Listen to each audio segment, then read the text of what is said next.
지난주에 미국은 이슬람 공화국을 300번 넘게 폭격했어요. 트럼프는 휴전이 끝났다고 말하고 있죠. 그는 그 정권을 쓰레기라고 부르고 있어요. 그런데 왜 아직도 대화가 계속되고 있는 걸까요? 트럼프가 이를 끝낼 준비를 하고 있는 걸까요? 아니면 이슬람 공화국의 또 다른 구명줄을 건네주려는 걸까요? 지금 쿼드에서 모든 것을 파헤쳐 보겠습니다.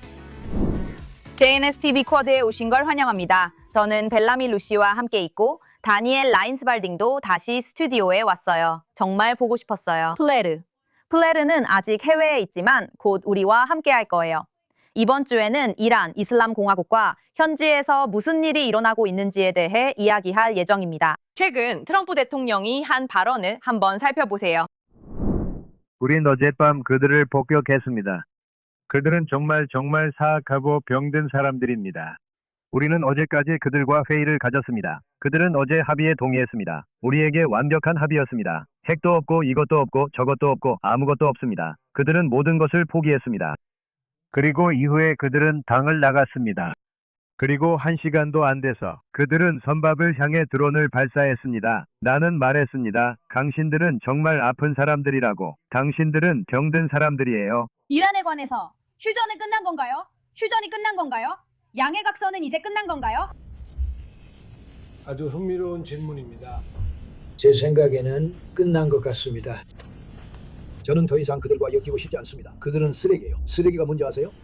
그들은 쓰레기입니다. 그들은 병든 사람들이에요. 병든 사람들에게 이끌리고 있습니다. 그리고 그들은 사납고 폭력적인 사람들이에요. 그리고 만약 그들이 핵무기를 가졌다면 그들은 그것을 사용할 겁니다. 내 생각에는 이제 끝났어. 우리 협상가들에게 이야기할 거야. 그들과 상대하는 건 시간 낭비야. 그들은 거짓말쟁이야. 뭔가 잘못됐어. 그들은 미쳤어. 트럼프는 현재 상황을 정말 좋아하지 않습니다. 내가 그럴 줄 알았지 라고 굳이 말하진 않겠지만 이미 말한 바 있습니다. 루시, 이 상황에 대해 어떻게 생각하세요? 제 생각에는 트럼프 대통령이요. 아시다시피 하루는 이렇게 말하고 다음 날은 저렇게 말해서 저희가 정신을 못 차릴 정도였어요. 하지만 지금은 지난 며칠 동안 그가 말하는 내용이 꽤 일관적이었어요. 그리고 또 협상가인 스티브 위트코프와 제러드 쿠슈너도 아직 기회가 있다고 보고 있어요. 그리고 만약 그들이 시도하고 싶다면 하게 두세요. 하지만 저는 가능성을 못 느껴요. 그리고 만약 그들이 합의를 한다 해도, 이슬람 공화국이 합의를 한다 해도 그들은 그 합의를 지키지 않을 거예요. 트럼프는 알아요. 그는 그걸 알고 있어요. 하지만 여기 문제가 있어요. 어떤 걸 확실히 알게 되면 그 다음엔 뭔가 조치를 취해야 하거든요. 지금 그는 뭔가 조치를 취하고 있어요. 그는 폭격을 해왔어요. 건물도 폭격하고 발사대도 폭격했지만 전면전은 아니에요. 그는 전면전을 원하지 않아요. 그건 분명해요. 그가 그렇게 말했으니까요. 그는 외교를 선호하지만 통하지 않을 거예요. 많은 사람들이 그가 11월 중간선거까지만 버티면 된다고 해요. 그 후를 지켜보자는 거죠. 저는 개인적으로 이렇게 생각해요. 만약 제가 그에게 조언을 한다면 이렇게 말할 거예요. 들어봐요. 승리를 거두는 게 중간 선거에 더 유리해요. 미국인들은 승리를 좋아하니까요. 심지어 이런 사람들도 있어요. 들어보세요. 저는 친이스라엘 공화당원들을 아는데 그들이 저에게 이렇게 말했어요. 우리는 전쟁에 반대했지만 이미 전쟁이 시작됐다면 이겨야 한다고요. 맞아요. 그리고 저는 반전 운동의 가장 수준 낮은 부류가 그를 중간 선거에서 도울 거라고 생각하는 건 실수라고 봐요. 네. 저도 그렇게 생각해요. 그게 제 비판 중 하나였고 잘못된 방향이라 생각해요. 중간 선거가 큰 문제인 건 이해하지만 결국 정권에 휘둘리는 거예요. 이번 주에 밝혀진 암살 음모 이야기도 또 다른 요소예요. 네, 알다시피 이번 달 9일에 월스트리트 저널을 통해 알게 됐어요.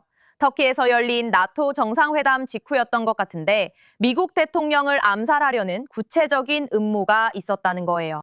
그 일로 인해 대통령의 계획이 조금 바뀌었고 어디에 있었는지나 터키에서 어떻게 떠났는지도 달라졌던 것 같아요. 자세한 내용은 알려지지 않았지만 트럼프 대통령이 강하게 반응하며 이슬람 공화국을 겨냥한 1000개 미사일이 있다고 말했어요. 강한 발언이었고 이 장면 영상도 준비되어 있습니다. 함께 보시죠. 왜냐하면 그 후에 종교 지도자들과 율법학자들이 이 더러운 존재를 제한하고 술에 취한 상태로 만들었기 때문입니다.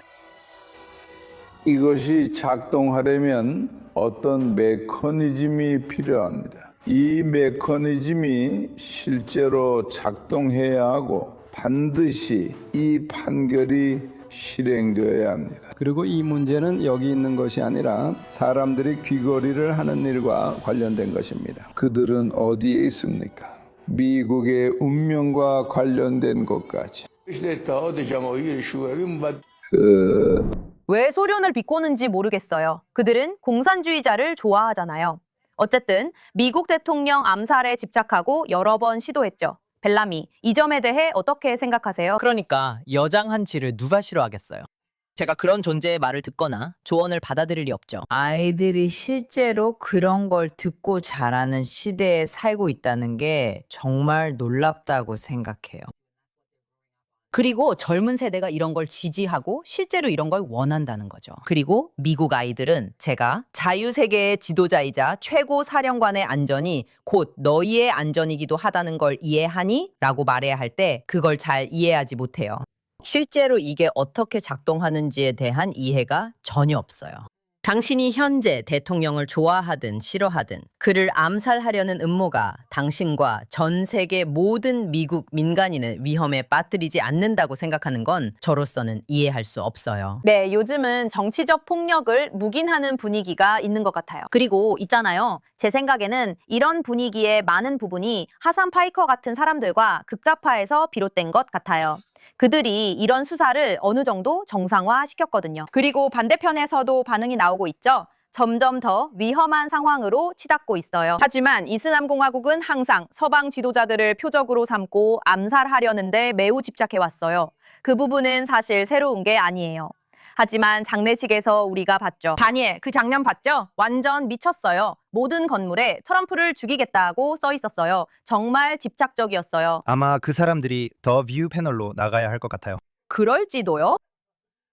제 생각에는 미국과 이스라엘이 완벽하게 보조를 맞추고 있다고 봅니다. 제 생각에는 이번 행정부가 아시다시피 우리가 겪어온 행정부 중에서 가장 시오니스트적인 행정부라고 생각합니다. 저는 우리가 알지 못하는 이면에서 무언가가 벌어지고 있어서 일이 좀 느려진 것 같다고 생각합니다. 하지만 세상은 기본적으로 불타고 있었죠. 그들이 해야 할 일이 많았습니다. 국경을 지켜야 했고요. 그들은 불법으로 입국한 수백만 명의 사람들을 추방하기 시작해야 했습니다. 그리고 우리는 이란 국민들이 이슬람 공화국에 의해 인질로 잡혀 있다고 이야기하지만 유럽도 사실 같은 처지에 있습니다. 유럽에 구축된 인프라나 잠복 조직의 규모는 상상조차 할 수 없습니다. 제가 예전에 살던 유럽 베를린 동네에서 ISIS 조직이 적발된 적도 있었어요. 그리고 저는 지난 몇 달 동안 유럽에 있었어요.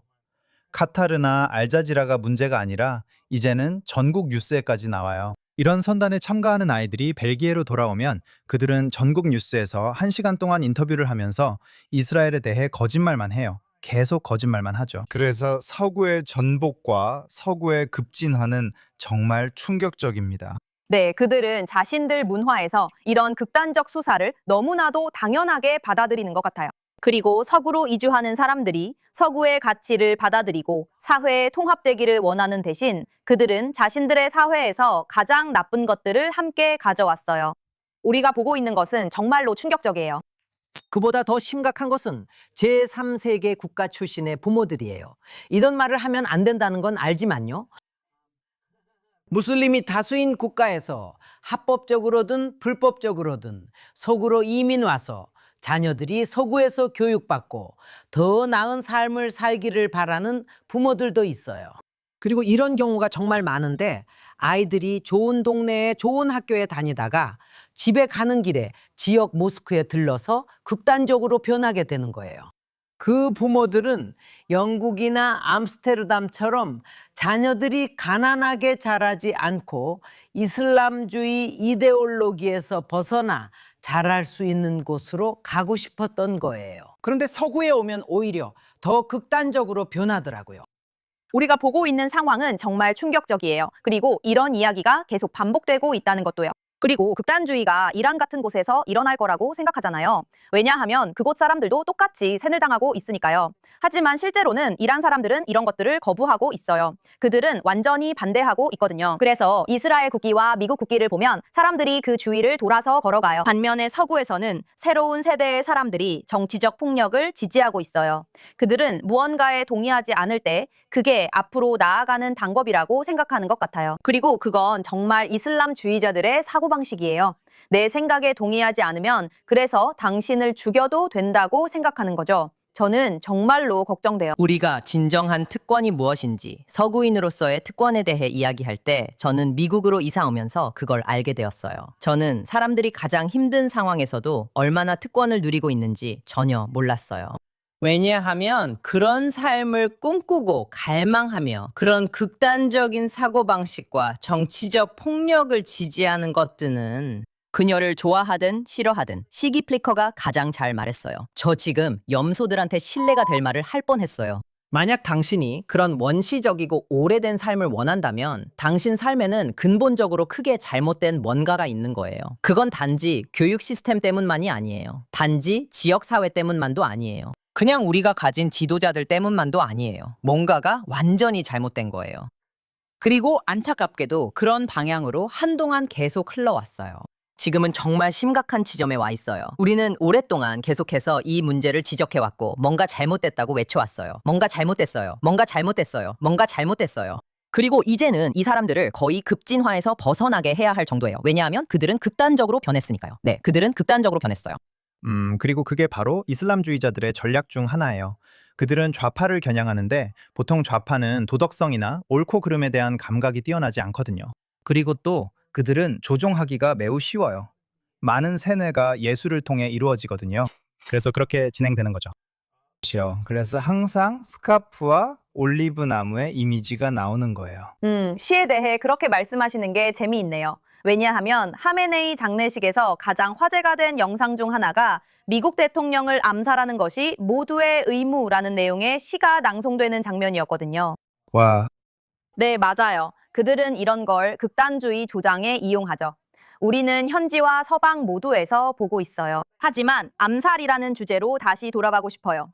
앞으로 무슨 일이 일어날지에 대해 이야기해보고 싶거든요. 트럼프가 이란 이슬람 공화국이 우리에게 대화를 계속하자고 요청했다고 말했다는 정확한 인용문도 있습니다. 우리는 그렇게 하기로 동의했지만 미국은 그들에게 휴전이 끝났다고 분명하게 밝혔어요. 전부 대문자로 끝났다고요.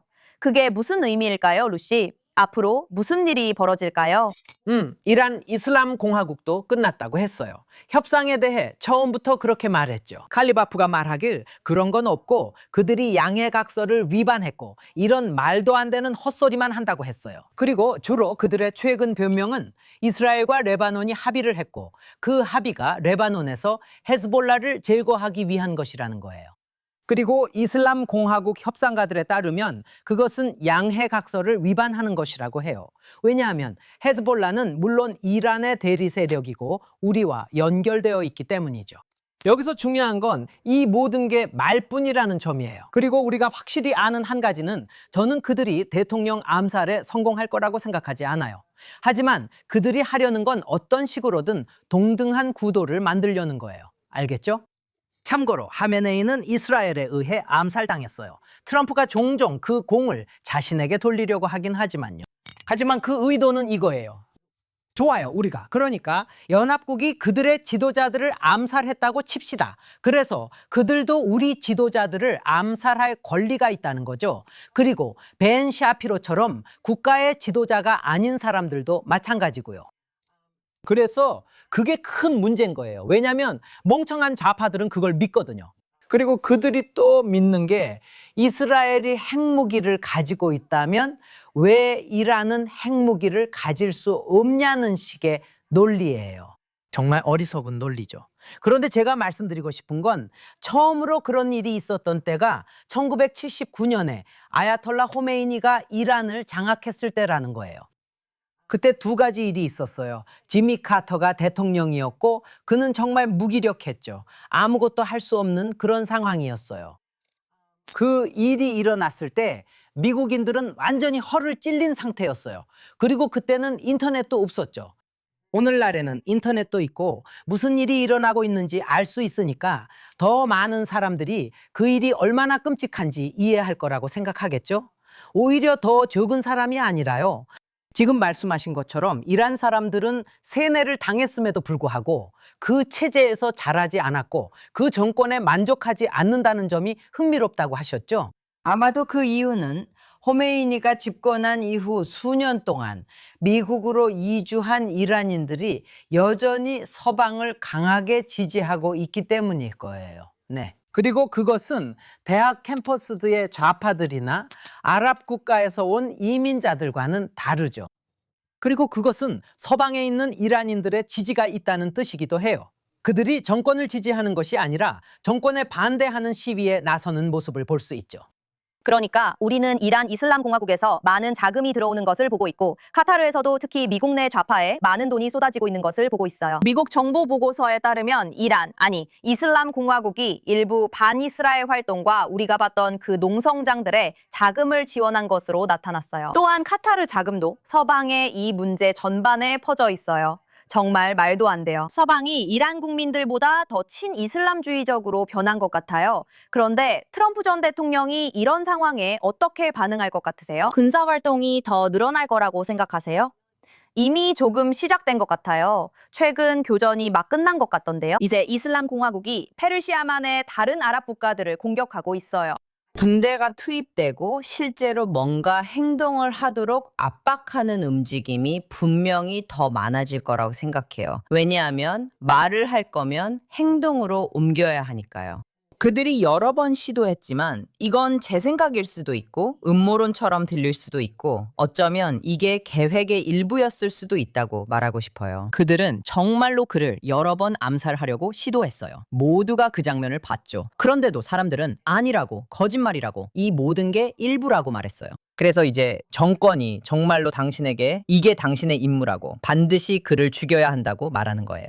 그리고 그들은 여전히 상황을 조작할 방법을 찾아내서 글쎄, 네가 그들의 지도자를 죽였잖아. 그러니까 너한테도 좋은 거지? 라고 말하려고 할 거예요.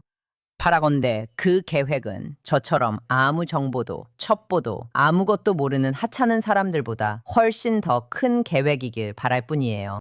하지만 저는 그가 이 문제를 정말 진지하게 받아들여서 단순히 이란 국민들이 집 밖으로 나와서 거리로 나가는데 더 안전하다고 느끼는 것 이상의 의미가 있기를 진심으로 바라고 있어요. 그래요. 그들은 멈추지 말아야 해요. 그들이 원하는 이란을 만들 힘을 되찾아야 해요. 하지만 이제는 더 이상 두려움에 휘둘려서는 안 된다고도 생각해요. 특히 이제는 당신에게 반대하는 자국 민간인들을 위협하고 그들을 군중의 머릿수 채우는 데 이용하려 한다면 더욱 그래요. 아무도 와서 공격하지 않을 걸 알기 때문이죠. 그래서 우리가 너희를 죽일 거야 라고 말하는 건 심리적으로 문제가 있어요. 네, 검은 태양을 들고 군중 속에 서 있어. 우리는 숫자가 필요하니까. 그들은 하마스가 자기 민간인들을 인간 당패로 이용하는 것처럼 그들도 그들을 이용하고 있어요. 그래서 저는 그가 정말로 무언가를 하길 바랍니다. 왜냐하면 이건 단지 중동의 안전과 보안만의 문제가 아니고 그걸 지키는 것뿐만 아니라 서방과도 많은 관련이 있기 때문이에요. 서방은 지금 정말 큰 곤경에 처해 있어요. 그리고 저는 이제 미국 시민으로서 국내외 모두에서 안전하다고 느끼지 못하는 상황에서 어떤 사람이든 지도자 자리에 오르는 것을 신뢰할 수 없어요. 두 분 다 흥미로운 점을 지적하셨어요. 그게 바로 잘못된 등가 비교죠. 최고 지도자가 암살당했다고 뭐든 해도 된다는 식이죠. 저는 이스라엘 사람들 소셜미디어 댓글에서도 이런 말을 봤어요. 우리도 그들의 최고 지도자를 제거했으니까요. 그래요. 그 최고 지도자는 미국, 유럽연합, 그리고 많은 다른 나라들이 테러 조직으로 지정한 IRGC의 수장이었죠. 이 사람은 명백한 테러리스트예요. 알겠죠? 그는 단순히 영적 지도자만이 아니에요. 단순히 정치 지도자도 아니에요. 그는 수만 명, 사실 이란, 이라크 전쟁을 보면 수십만 명의 피를 묻힌 테러리스트예요. 그의 손에는 수십만 명의 피가 묻어 있어요. 그는 잔인하고 야만적인 독재자였고 그가 당한 모든 일을 받아 마땅했어요. 사실 그는 그보다 더한 벌을 받아야 했어요. 그러니까 그런 비교는 말도 안 돼요. 어떤 서방 지도자에 대해 어떻게 생각하든 전혀 같은 일이 아니에요. 우리는 정당성 없는 지도자에 대해 말하고 있습니다. 그는 폭력 쿠데타로 권력을 잡았죠. 그리고 당신은 그걸 민주적으로 선출된 지도자와 비교하고 있어요. 그 사람이 마음에 들든 안 들든 말이에요. 제 말은 그건 말도 안 되는 소리예요. 그렇게 말하면 로버트 무가베가 정말 훌륭해 보이잖아요. 네, 그리고 그건 정말 많은 걸 말해주죠. 그러니까 정말요? 서구 사회의 사기 저하 수준과 뉴스 미디어가 사람들의 사고방식을 얼마나 망가뜨렸는지에 대해 말이죠. 그리고 정말 충격적이에요. 진짜로 충격적입니다. 동포 시민 중 한 명이 테러 조직, 즉 미국에서 지정한 테러 조직에 의해 납치당했다는 사실만으로도, 그리고 그 땅이 빼앗겼다는 이유로 자국민을 납치하고 살해한 테러리스트 편에 선다는 생각 자체가 정말 이해가 안 됩니다. 이런 미친 이슬람주의 선전 이야기가 있지만 우리 모두 그게 얼마나 터무니없는지 알잖아요. 사람들이 아직도 이런 망상에 집착하고 있다는 사실 자체가 정말 미친 짓이에요. 우리는 사람들이 인질 포스터를 찢는 모습을 봤어요. 그래요. 알겠어요? 그러니까 제 말은 총리나 대통령이 싫다고 말하는 것까지는 그렇다 쳐도 이 사람들은 무고한 여성들이고 애기들이에요. 정말로 애기들이고 이런 사람들을 찢어놓는 거예요. 그리고 있잖아요, 벨라미. 당신이 특권에 대해 언급했죠? 제가 말씀드릴게요. 이 자리에서 나이가 가장 많은 사람으로서 이 특권이라는 건 정말 역겹기만 해요. 여성운동을 예로 들자면 제 시대에는 그걸 페미니즘이 아니라 여성 해방이라고 불렀어요. 아니면 뭐 미투 같은 것도요. 가장 위선적인 사람들은 여성의 고충에 대해 불평하면서도 실제로 도움이 필요한 세계의 여성들에 대해서는 아무 말도 하지 않는 여자들이었어요. 이 여성들은 하버드, 프린스턴 등 명문대를 나와 원하는 건 뭐든 원하는 직업이든 다 가질 수 있었던 사람들이에요. 그리고 그들은 불평하고 투덜거려요.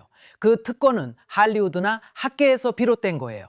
이 세상에는 특히 이란, 이슬람 공화국을 비롯해서 정말로 억압받고 학대당하며 진정으로 고통받는 여성들이 있어요. 그리고 그런 여성들을 옹호하는 모습을 유엔이나 다른 곳에서는 볼 수 없어요. 우리가 듣는 건 하비 와인스타인과 할리우드 스타들 이야기뿐이죠. 할리우드에서 그런 여성들에게 일어난 일이 끔찍하다고 생각하지만 얼굴을 가리지 않았다는 이유로 거리에서 총에 맞는 여성들과는 비교할 수 없어요. 그곳에는 성별에 따른 아파르트헤이트가 존재하며 거기서 일어나는 일들은 정말 말도 안 됩니다. 저는 가자지구 이야기도 꼭 하고 싶어요. 매주 헤드라인에 안 나오는 이야기를 하나씩 다루기로 했으니까요. 가자지구에는 그런 이야기들이 정말 많아요. 모든 지역, 특히 가자지구에서 이런 얘기가 많아요. 그리고 이번 주에는 하마스가 어떻게든 통제권을 포기하고 뭔가를 해체하고 있다는 소식이 가자지구에서 들려왔어요. 이 평화위원회 이니셔티브의 일환으로 그리고 계속되고 있는 휴전을 진전시키기 위해서죠. 저는 이걸 믿지 않아요. 분명히요. 이건 하마스가 이미지를 바꾸기 위한 완전한 술수라고 생각해요. 그들은 무기를 포기하지 않고 있어요. 그게 결정적인 증거죠. 그리고 그들은 무기를 절대 포기하지 않겠다고 아주 강경하게 말해왔어요. 물론 이건 도널드 트럼프가 제시한 휴전 조건을 완전히 위반하는 거죠. 루티, 이 상황에 대해 어떻게 생각하세요? 진전인가요? 아니면 말도 안 된다고 보세요? 완전히 말도 안 되는 소리예요. 그들이 무기를 쥐고 있는 한 다른 모든 건 다 헛소리일 뿐이에요. 왜냐하면 그들은 이렇게 말하죠. 좋아, 쓰레기 수거나 세금 같은 건 다른 사람이 처리하게 하자. 뭐 그런 식이에요. 행정 서비스, 민간인의 일상생활 같은 것들이요. 그들이 무기를 통제하고 더 많은 터널을 만들고 더 많은 사람을 죽이는 방법을 알아내는데 더 유리하죠. 아니에요. 그건 완전한 거짓말이에요. 그리고 가자지구에 그 조직을 평화위원회라고 부르는 것도 정말 알잖아요. 중동에서 평화라는 말을 들으면 몸을 숙여야 해요. 알겠죠? 그래서 네, 저는 유일하게 제가 가진 낙관의 유일한 근거는 그거예요. 우리는 하마스를 반드시 억제해야 한다는 걸 알게 됐어요. 지금까지는 어쨌든 왜냐하면 로켓 공격도 없었고 그리고 이스라엘이 영토의 60% 정도를 통제하고 있다고 할 수 있어요.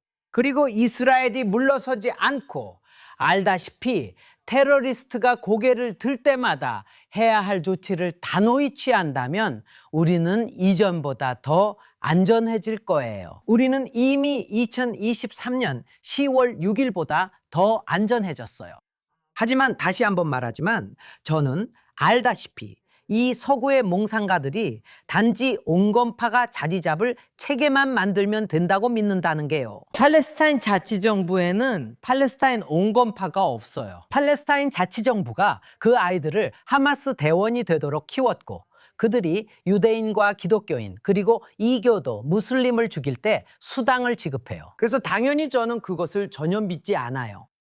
있잖아요. 국경 문제에 대해 지금 그들이 이야기하고 있는 것 중 하나는 이스라엘이 철수할 시범 지역을 두고 싶어 한다는 거예요. 일종의 레바논 협정 모델처럼요. 차이점은 레바논은 이를 집행해야 하는 완전한 주권 국가와 이를 집행해야 하는 군대가 있다는 거예요. 참고로 우리 군대가 아니라 레바논 군대를 말하는 거예요. 가자 지구에서 무슨 일이 일어나고 있나요? 이 제안으로 어떤 결과를 예상하나요? 저는 이게 비현실적으로 보입니다. 저는 평화위원회가 중요한 이유가 우리가 서방과 연계된 어떤 국제기구가 필요했기 때문이라고 생각해요. 유엔은 너무 부패해서 정말 말도 안 될 정도예요. 진짜 우스꽝스러울 정도죠. 완전히 농담 같은 존재예요. 우너라 같은 경우에는 우너라 소속 일부 인원들이 10월 7일 사건에 참여했고 인지를 잡기도 했어요. 그리고 우너라는 본질적으로 방화범이고 하마스는 불길이었죠. 그래서 저는 이런 식의 조치가 그곳 사람들을 장기적으로 관리하고 탈극단화하기 위한 어떤 계획을 세우는 차원에서 필요했다고 생각해요. 그래서 하지만 저는 이게 수년이 걸릴 일이라고 생각합니다. 네, 확실히 그렇죠. 여기에는 쉬운 해결책이 없습니다. 네, 정말 흥미로운 점을 지적하셨네요. 물리적 차원의 싸움이란 게 있는데 제 생각엔 그건 말도 안 되고 성공할 수 없을 것 같아요. 하지만 한편으론 보여지는 이미지도 있습니다. 흥미로운 점은 평화위원회가 유엔에서 권력을 빼앗고 있다는 겁니다. 그리고 그건 가자 지구에 대한 접근권, 즉 유엔 팔레스타인 난민구호기구와 다른 유엔 기관들이 가자 지구 안에서 했던 온갖 터무니없는 일들, 하마스와 협력하고 테러 조직들과 일하면서 그들에게 은폐를 제공했던 그런 독점적인 권한을 빼앗는 거예요. 그래서 그들에게 훨씬 더 힘든 상황이 되는 거죠. 그래서 부정적인 건 아니에요. 다만 충분하지 않죠. 벨라미, 어떻게 생각하세요? 벨라미, 평화위원회에 대한 의견은? 아니에요. 지금 평화위원회가 지금 상징하는 바이 정말 마음에 들어요. 그리고 방금 말씀하신 것처럼 이건 거의 90년대에 유료 배우가 파리 역할을 하며 뛰어다니는 콰시 오코, 아프리카 아이에 대한 거짓된 이미지에서 벗어나 빛을 비추는 것 같아요. 그게 바로 사람들이 아직도 유엔이라고 생각하는 꿈이에요. 하지만 그건 그런 것들과는 아무런 관련이 없어요. 아프리카 어딘가엔 여전히 그런 아이가 있을 거라 믿지만 아무도 그 아이의 소식을 몰라요. 여러분은 스타벅스에서 스마트 워터를 샀고 99센트가 어디로 갔는지 알지 못하죠. 그래서 평화위원회에 관해서라면 적어도 저는 논란이 많은 나라에서 온 남성들이 그 플랫폼에 올라올 수 있었다는 것만으로도 그분들에 대한 충분한 존경심을 가지고 있어요. 반서방적이고 정치적으로나 모든 면에서 거의 테러리즘 쪽으로 기울고 있었던 그런 나라들이었으니까요. 그러니까 그들은 테러리즘에 굴복하고 테러리스트와 악수할 거예요. 하지만 이제 실제로 그들에게서 물러나서 좋아요. 이제 베일을 걷어보자고 말할 때 당신은 누구죠? 저는 아직도 평화위원회가 뭔지 모르겠어요. 사진 속 모두 멋져 보이지만 여전히 기다리고 있어요. 하지만 가자지구에 관해서라면 저는 이게 단순한 임시방편이 아니라 베일이 거친 것처럼 거의 가장 좋은 일 중 하나라고 생각해요. 그리고 여전히 그 뒤에 머물기로 선택한 분들에게는 행운을 빌어요. 제 말은 이게 제대로 작동하려면 이스라엘 국방군 IDDF도 협력이 꼭 필요하지만 그럼 일부 동참자들이 소외될 수 있어 방법을 잘 모르겠어요. 그래서 저는 정말로 이게 어떻게 될지 모르겠어요. 국제적인 군대를 만들려고 한다거나 뭐 그런 시도를 하고 있는데 그런 것들이 얼마나 효과적인지 우리는 이미 봤잖아요. 우리는 레바논의 유엔 평화유지군에 미국 납세자 수십억 달러가 쓰인 후 결과를 봤잖아요. 우리는 다른 국제 평화 유지군이나 분쟁에서도 그런 모습을 봤고 저는 그런 것에 신뢰가 가지 않습니다. 제 생각이 틀렸으면 좋겠어요. 요즘 대부분의 일들처럼 제 생각이 틀렸다면 정말 기쁠 거예요. 하지만 지켜봐야겠죠. 그러니까 어떻게 될지 그냥 두고 봐야 할 것 같아요. 저는 별로 낙관적이지 않지만 확실히 흥미로운 전개인 것 같아요. 하지만 이제 우리 쿼드에서 가장 인기 있는 코너인 쓰레기들과 영웅들로 넘어가고 싶어요. 항상 쓰레기부터 시작하는 거 알지만 오늘은 다니엘이 특별한 쓰레기를 준비했다고 들었습니다. 시작해주세요. 써니 호스틴은 최근에 미국 국기를 보면 불편함을 느낀다고 밝혔습니다. 하지만 그녀를 불편하게 만들지 않는 깃발이 하나 있는데 바로 팔레스타인 국기입니다. 저는 어떤 지역에 들어갔을 때 그곳에 미국 국기가 곳곳에 걸려 있는 것을 보면 갑자기 불안함을 느낄 때가 있다고 말했습니다. 다시 한번 살펴봅시다. 써니는 미국 아이비리그 대학들의 친하마스 급진화가 단순히 반전 시위일 뿐이라고 주장했습니다. 학생들이 지하디스트로 분장하고 2년 동안 반파타 혁명을 외쳤습니다. 그녀는 하비에르 바르뎀이 오스카 시상식에서 팔레스타인 해방을 외친 것을 옹호했습니다. 그녀는 마흐무드 칼리르 구금과 곧 있을 추방에 반대했습니다. 그녀는 12일 전쟁 동안 미국과 이스라엘이 이란 혁명 수비대의 핵 능력을 제거하는 것에도 반대했습니다. 그녀는 모두가 그것을 알기를 원했습니다. 하마스는 결국 셰리 비바스의 시신을 반환했는데 마치 시신이 이스라엘로 몸값을 받고 돌아온 시점이 문제였던 것처럼 말입니다. 그녀와 그녀의 아기들이 납치되어 무자비하게 살해당했다는 사실 대신에 말이죠. 써니르 베냐민 네타냐후에 대해서는 끊임없이 과도한 법적 검증을 하면서도 하마스와 헤즈볼라, 이슬람 공화국에는 그런 잣대를 거의 들이대지 않습니다. 그녀는 심지어 샤리아법 아래에서 사는 이란 여성들이 미국의 흑인들보다 더 쉽게 산다고 주장하기도 했습니다. 그녀는 실제로 텔레비전에서 수백만 장자인 신분으로 이런 말을 했습니다. 어느 순간 저는 써니 호스틴이 일부러 이러는 건가 하는 생각이 들기 시작했습니다. 네, 그게 그녀의 일입니다. 미국 대중을 무기력하게 만들기 위해 이념적 의제를 밀어붙이는 것이죠. 의도적이든 아니든 결과는 똑같습니다.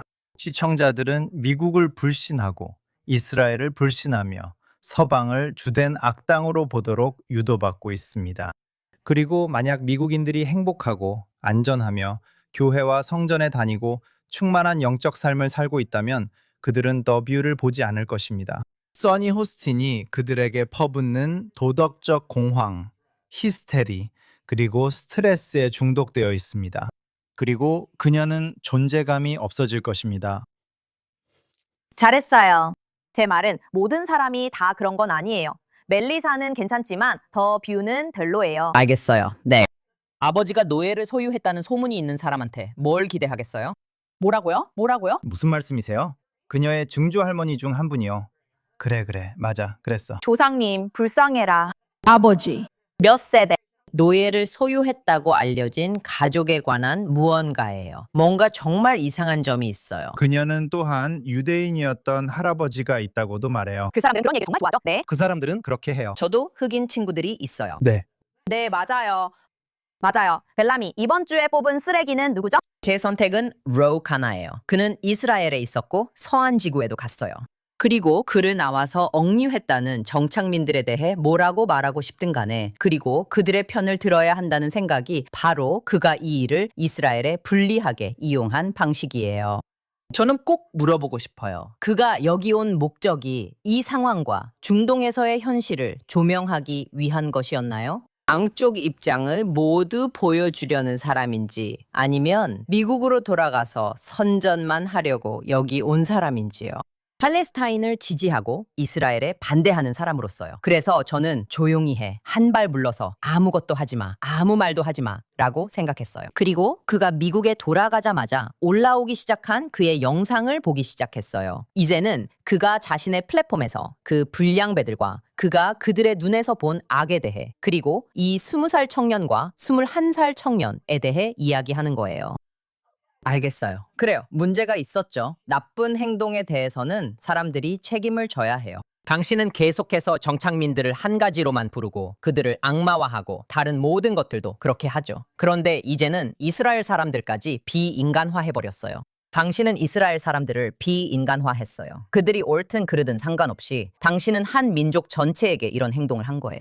그리고 나서 당신의 인종이나 멜라닌 색조를 이용해서 나는 유색인종으로서 이번이 처음으로 유색인종으로 느꼈다고 말하셨죠. 제가 의역 중인데 죄송하지만 뭐라고요? 당신은 민주당원이잖아요. 그러니까 당신은 2028년 대선 출마에 도움이 될 모든 조건을 다 갖추고 있다는 거잖아요. 그러니까 당신이 최고의 쓰레기 중 한 명이라는 점에 대해 코 하코보트라고 할게요. 그리고 이제 그만 징징대세요. 다음에 당신이 유색인종이 된 기분이 어떤지 알고 싶을 때 당신이 소수자가 아니었던 한 곳에 있었다는 걸 기억하세요. 그게 이해됐나요? 아니요.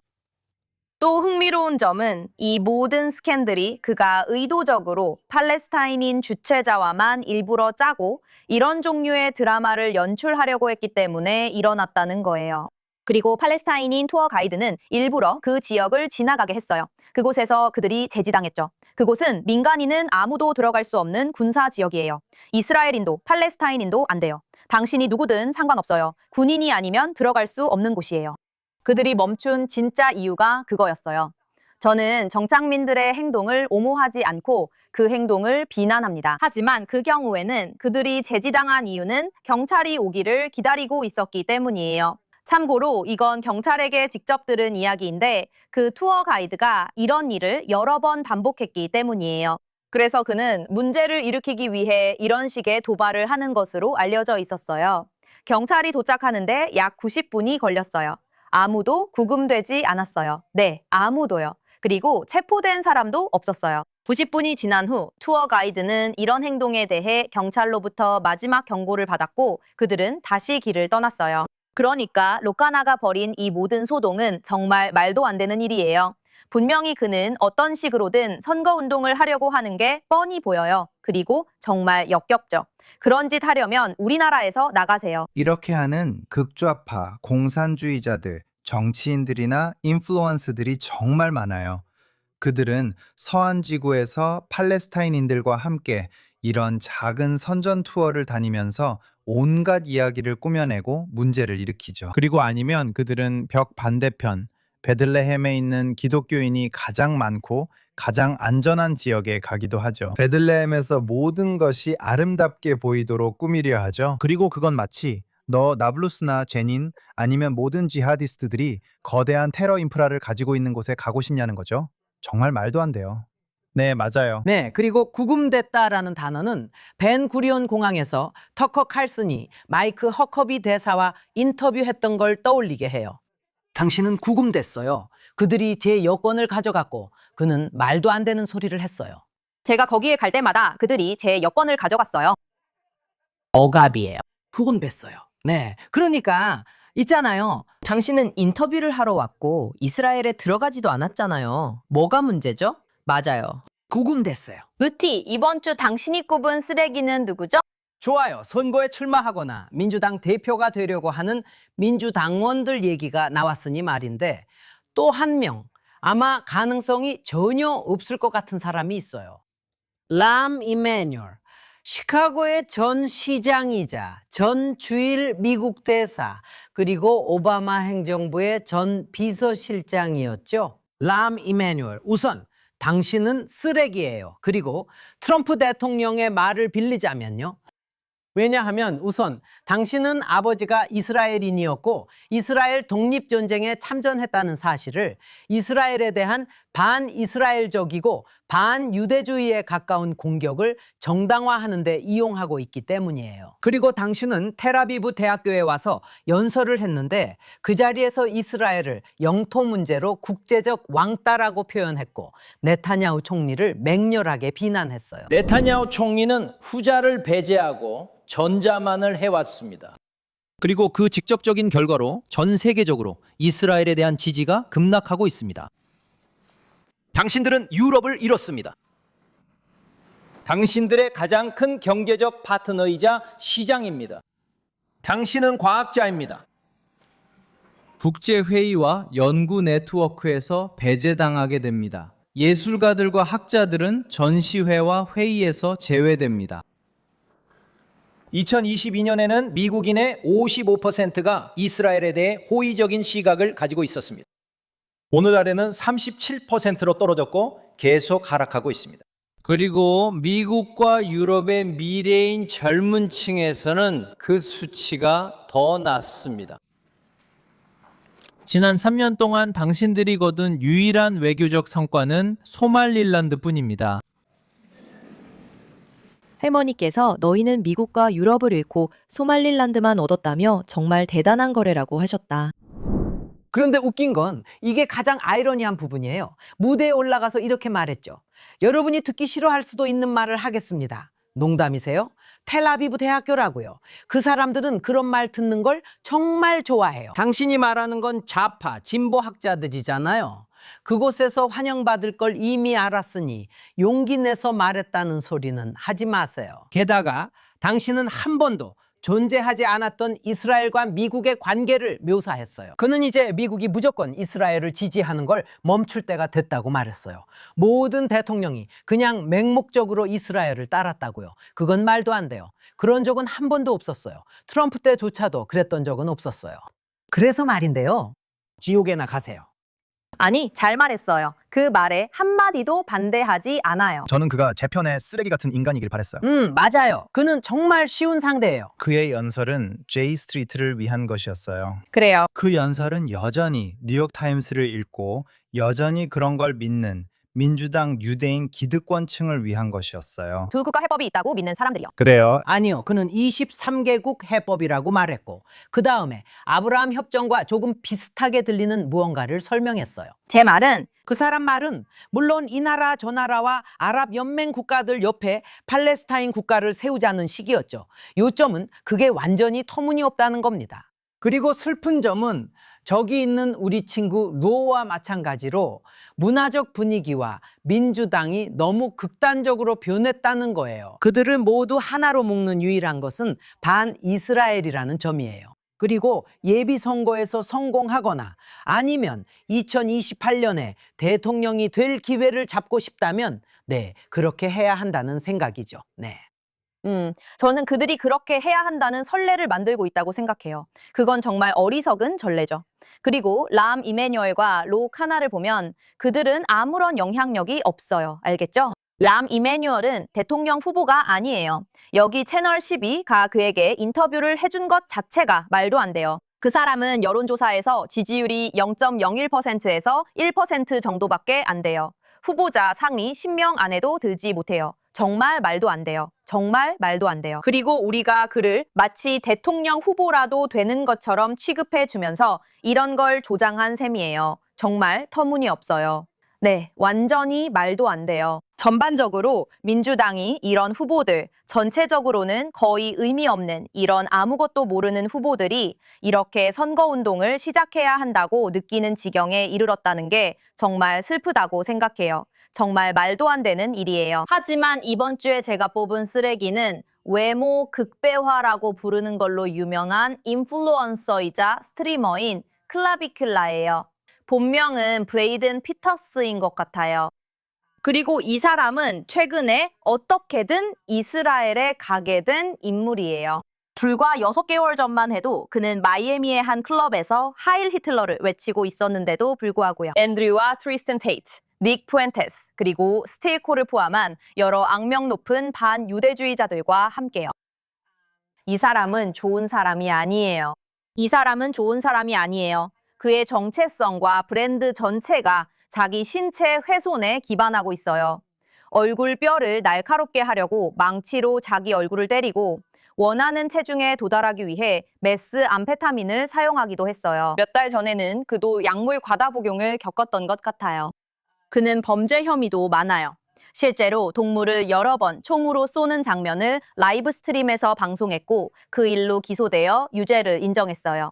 알려진 바로는 그 동물은 이미 죽어 있었지만 그는 좋아요와 조회수를 위해 그런 행동을 했어요. 이런 스트리머들이 자주 하는 행동이죠. 그리고 그가 연루된 가장 심각한 범죄는 2명의 다른 여성에 대한 폭행 및 구타 혐의로 형사 기소된 일이에요. 그리고 그는 지금도 소송 중이며 소송을 건 사람은 이제 18살 여성입니다. 하지만 그 소송에 따르면 그가 16살이던 그녀에게 생방송 중에 약물을 투여하고 어떤 지방분해 주사와 메스암페타민을 주입했다고 해요. 그리고 그는 그녀를 술에 취하게 하고 성폭행했다는 의혹도 받고 있어요. 그런 일도 있었죠. 이런 배경을 보면 이런 사람이 친이스라엘 인사들이 지지해서는 안 될 인물이라고 생각할 수도 있겠죠. 하지만 그건 아니에요. 왜냐하면 이번 주에 그가 이스라엘에 왔을 때 소수이긴 하지만 일부 이스라엘 지지자들이 있었거든요. 그들은 그와 꼭 대화하고 만나고 그의 방송에 참여하는 것이 꼭 필요하다고 결정했어요. 왜냐하면 우리는 새로운 시청자들에게 다가갈 수 있고 그는 팔로워가 정말 많으니까요. 그한테 아부하고 절친인 척하면 어때요? 왜냐하면 그는 나치이기 때문이에요.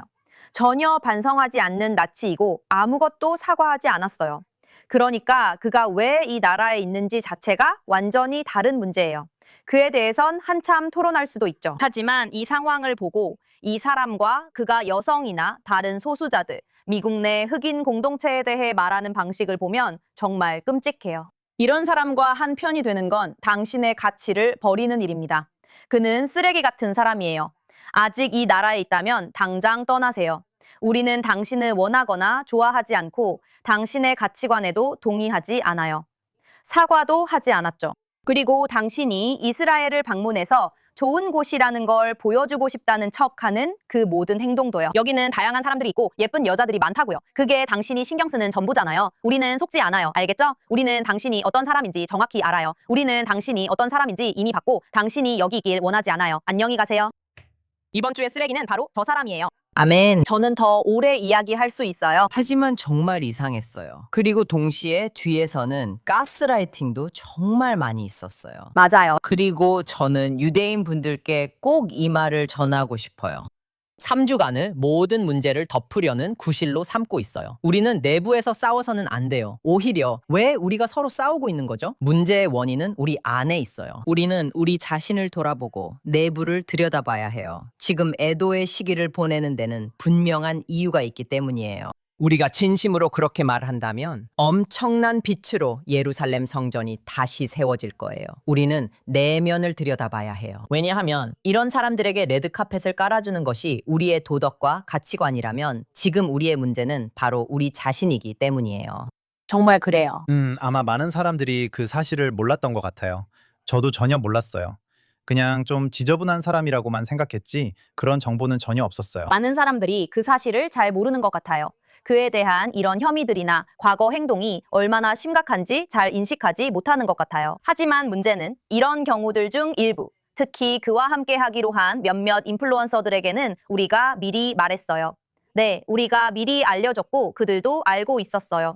그리고 이와 관련된 논의도 있었죠. 그리고 그들은 이 사람과 공개적으로 엮이기로 했어요. 참고로 그가 이스라엘에 있는 동안 라이브 스트리밍에서 이스라엘 여성들을 비하하고 무시하는 발언을 했어요. 그는 이스라엘 여성들의 몸에 대해 농담을 했어요. 체지방이 얼마나 많거나 적은지, 그리고 화장실에서 5초 동안 그들과 자고 싶다는 식으로 말했죠. 정말 충격적이에요. 믿을 수가 없어요. 사실 사람들은 이런 아메리칸 사이코 같은 인플루언서들이 얼마나 소시오패스적인지 제대로 받아들이지도 못하는 것 같아요. 이 사람들은 모든 것이 클릭 수에 달려있는 이상하고 미친 세상을 만들어 놓고 그런 혐오스러운 행동을 하죠. 진짜로 당신이 이걸 설명할 때 저는 영화 아메리칸 사이코의 크리스천 베일이 떠올라요. 잘생긴 소시오패스 중 한 명 같은 그런 느낌이죠. 그리고 사회가 얼마나 독성이 강하고 역겹고 도덕적으로 혐오스러워졌는지에 따라 그들은 보상을 받아왔죠. 어떤 사람들은 그걸 잘 받아들이지 못하는 것 같아요. 맞아요. 그들은 그게 사실이라고조차 믿지 않아요. 믿기 어렵죠. 정말 충격적이에요. 누가 그냥 말만 해줬고 제가 직접 조사하지 않았다면 저도 그래, 그런데 그게 무슨 의미야? 라고 생각했을 거예요. 요즘 이런 말들이 많으니까요. 아니에요. 실제로 그렇게 심각해요. 자, 마무리하기 전에 당연히 우리의 영웅들을 이야기해야겠죠? 제가 먼저 시작할게요. 이번 주에 제가 뽑은 영웅은 특히 마음이 아픈 분인데 주간 영웅 그 이상의 존경을 받아야 할 분이에요. 하지만 미국 상원의원 린지 그레이엄이 갑작스럽게 세상을 떠나셨죠. 아직 모든 자세한 내용은 알려지지 않았지만 갑작스러운 질병 때문이었다고 해요. 심장마비였던 것으로 알고 있어요. 하지만 린지 그레이엄은 정말로 서방 전체를 위해 강하고 열정적이며 변함없는 목소리를 내온 분이었어요. 그분은 처음부터 우크라이나 문제에 환상적인 입장을 보이셨어요. 그분은 10월 7일 이전에도 이후에도 부끄러움 없이 이스라엘 국가를 지지해 오셨어요. 모든 과정에서 그분은 백악관과 행정부가 책임을 지도록 하는데 중요한 목소리를 내셨고 애정을 갖고 지지하면서도 단호하게 자신의 가치를 굽히지 않으셨어요. 그리고 가장 중요한 건 그분이 아무 린지라는 별명을 얻게 된 건 이란 커뮤니티에서 그를 린지 아저씨라고 불렀기 때문인데 그 이유는 그가 미국 의회에서 이란 국민을 위한 가장 두드러진 목소리였기 때문이에요.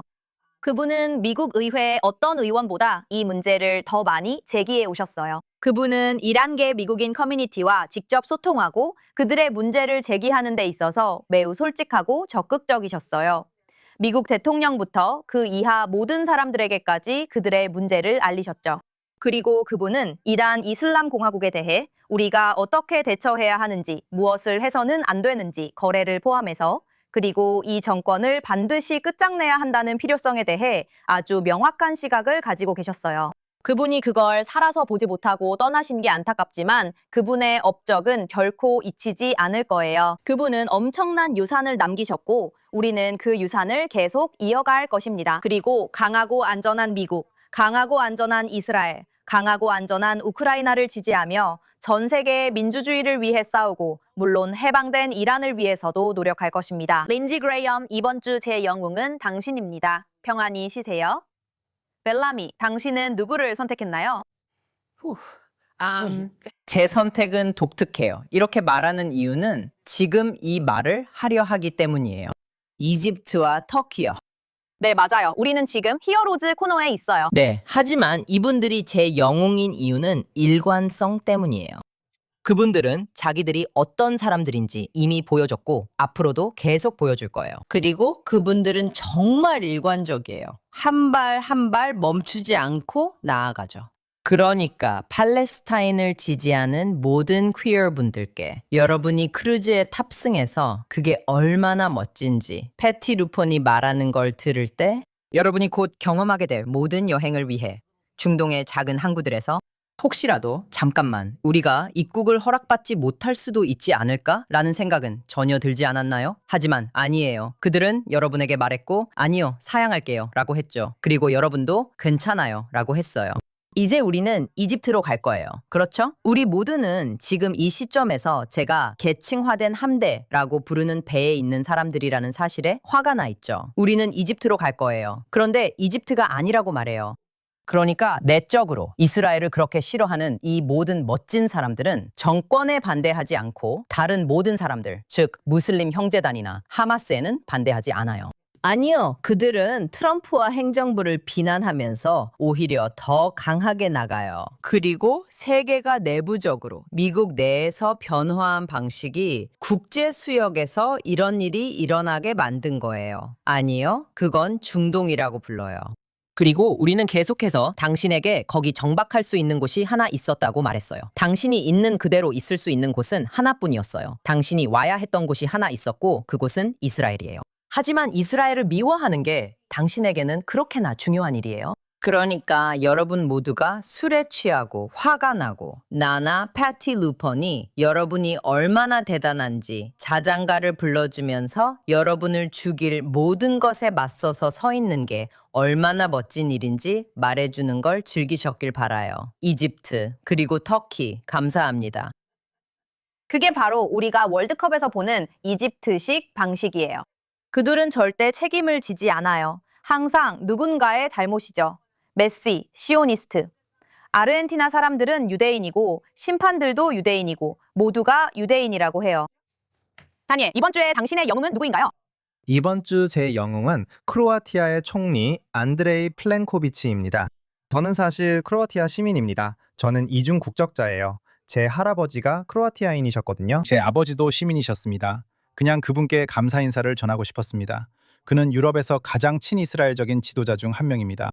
그는 정말로 이스라엘을 지지했고 지금도 계속 그렇게 하고 있습니다.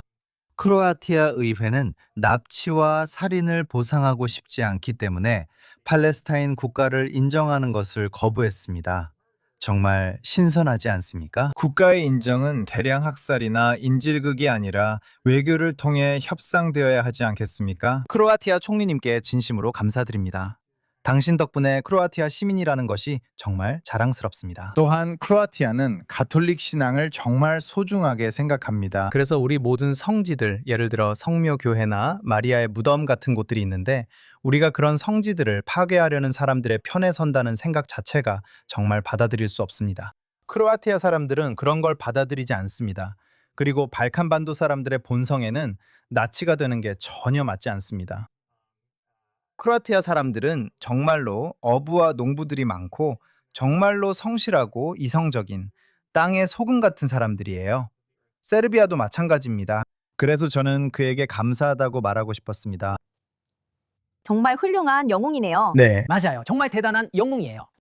저도 잘 모르겠어요. 영웅인지 나쁜 사람인지 결정 못했어요. 그런데 안나 카스파리안이 보스니아와 헤르체고비나 사람들에 대해 말한 영상이 있어요. 당신에게 물어보려 했어요. 보스니아에서도 사람들이 그런가요? 아니면 헤르체고비나에서도 그런가요? 듣자 하니 서로 다른 두 나라라던데요. 스포츠를 하기 위해 함께 뭉친다고 하더라고요. 그쵸? 네, 월드컵이 그렇게 진행돼서요. 완전히 동의해요. 루시, 영웅은 누구예요? 좋아요. 제 영웅이 누구인지 말씀드리기 전에 왜 영웅을 찾기는 이렇게 힘들고 매주 쓰레기 같은 사람들은 이렇게 쉽게 찾을 수 있는지에 대해서도 말하고 싶어요. 좋아요. 제 영웅은 플라비우 볼소나루예요. 그는 대통령이 되기 위해 출마하고 있어요. 브라질. 그리고 선거는 10월 말쯤에 있어요. 이스라엘 선거도 곧 다가오고 있어요. 그는 현 대통령인 룰라 다시우바와는 달라요. 룰라 다시우바는 완전히 반이스라엘이고 팔레스타인 국가를 지지하거든요. 그는 팔레스타인 국가를 인정해요. 그는 이스라엘이 가자 지구에서 집단 학살을 저질렀다고 말하며 늘 하던 역겨운 말을 했어요. 그는 사회주의자이자 정말 더러운 사람이에요. 그리고 여기 볼소나루가 등장해요. 그는 볼소나루의 아들인데 볼소나루는 브라질에서 2번이나 대통령을 지냈어요. 그래서 그가 인터뷰를 했어요. 플라비오가 이번 주에 이스라엘의 채널 14와 인터뷰를 했죠. 그는 정말 매력적이고 아주 쾌활했어요. 그는 항상 이스라엘을 지지할 것이라고 했어요. 그리고 내가 당선된다면 나는 대사관을 예루살렘으로 옮길 뿐만 아니라 가능한 모든 방법으로 이스라엘과의 협력을 확대할 것이라고 했어요. 브라질의 이스라엘과의 외교 및 군사 관계를 완전히 회복하실 건가요? 저는 이런 관계들에 대응하는 데 그치지 않고 오히려 더 확대하겠습니다. 여전히 브라질 대사관은 예루살렘으로 옮기겠다는 약속을 지키실 건가요? 네, 정부가 시작되자마자 바로 그렇게 할 것입니다. 자이르 보소나루 대통령이 시작한 것을 계속 이어가겠다는 제 의지에 따라 그렇게 할 것입니다. 와, 정말 놀라운 일인 것 같아요. 그리고 지금 라틴 아메리카에서 일종의 르네상스가 일어나고 있는 것처럼 보이네요. 이제 아르헨티나뿐 아니라 이 나라들이 모두 방향을 바꾸고 있고 이는 그들에게 큰 도움이 됩니다. 그래서 제가 영웅을 꼽기 힘든 이유 중 하나예요. 왜 그런지 말씀드릴게요. 누군가 옳은 일을 하면 우리가 그들을 영웅이라고 부르는 게 정말 슬픈 일이라고 생각해요. 물론 진짜 영웅들도 있죠. 전쟁 영웅들도 있고요. 불타는 건물로 뛰어들어가 사람들을 구하는 분들도 진정한 영웅이에요. 문제는 오늘날 누군가 당연히 옳은 일을 위해 나서면 우리는 그들을 영웅이라고 불러야 한다는 거예요. 그래서 저는 그 단어가 불편하게 느껴져요. 그런데도 세상엔 쓰레기가 정말 많아요. 정말 맞는 말씀이에요. 저희가 스튜디오에서 촬영할 때 오늘 내 영웅은 누구지? 늘 자주 고민하거든요. 좋은 지적입니다. 세상은 정말 악한 곳이에요. 맞아요. 정말 그래요. 하지만 저희는 세상을 조금이라도 더 긍정적으로 만들기 위해 최선을 다하고 있어요. 네. 우리에겐 서로가 있으니까요. 네. 이제 마무리해야 할 시간인데요. JNS에서 The Quad를 시청해주신 모든 분들께 감사드립니다. 그리고 언제나처럼 저희는 다음 주에도 다시 찾아뵙겠습니다.